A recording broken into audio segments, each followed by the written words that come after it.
যদি বিএনপি মনে করে আমি থাকি তাহলে আমি থাকব, আর যদি বলে যে সরে যাওয়া ভালো তাহলে আমি নিজেই সম্মানজনকভাবে সরে যাব।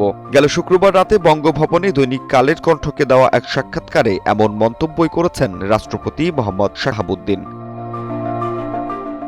রাষ্ট্রপতি পরিবর্তন এবং বিদেশি গণমাধ্যমে রাষ্ট্রপতির নির্বাচনের পর আর থাকতে চান না এমন মন্তব্যের বিষয়ে জানতে চাইলে তিনি বলেন, এই বক্তব্যটি অন্যভাবে ব্যাখ্যা করা হচ্ছে। আমি যেভাবে বলেছি সেটি সেই প্রেক্ষাপটেই বোঝা দরকার। গত 18 মাসে অন্তর্বর্তী সরকার আমাকে যেরকম মানসিকভাবে চাপ দিয়েছে, নানা ঘটনায় আমাকে অপমানিত করা হয়েছে, সে কারণে আমার মনে এক ধরনের ক্ষোভ জন্মেছিল। তখনই আমি বলেছিলাম এভাবে রাষ্ট্রপতি থাকা যায় না, চলে যেতে ইচ্ছে করে। এই কথাটাই আমি রয়টার্সকে বলেছিলাম, কিন্তু পরে এটাকে এমনভাবে উপস্থাপন করা হলো যেন আমার মেয়াদই নেই। শিয়া বাটার ও ভিটামিনে সমৃদ্ধ লিলি বিউটি সোপ, তারুণ্যময় উজ্জ্বল ত্বকের জন্য।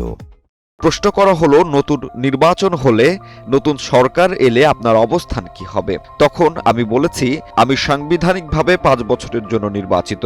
আমার মেয়াদ 2028 সাল পর্যন্ত, মানে আমার মেয়াদ আরও 2 বছর রয়েছে। তবে আমি এটাও বলেছি, যদি একটি নির্বাচিত সরকার আসে এবং তাদের অভিপ্রায় থাকে যে আমি না থাকাই ভালো, তাহলে আমি স্বেচ্ছায় সরে যেতে প্রস্তুত। আই লাভ টু গো, মানে তারা সেরকম ইচ্ছা পোষণ করলে আমি নিজে থেকেই চলে যেতে চাইব।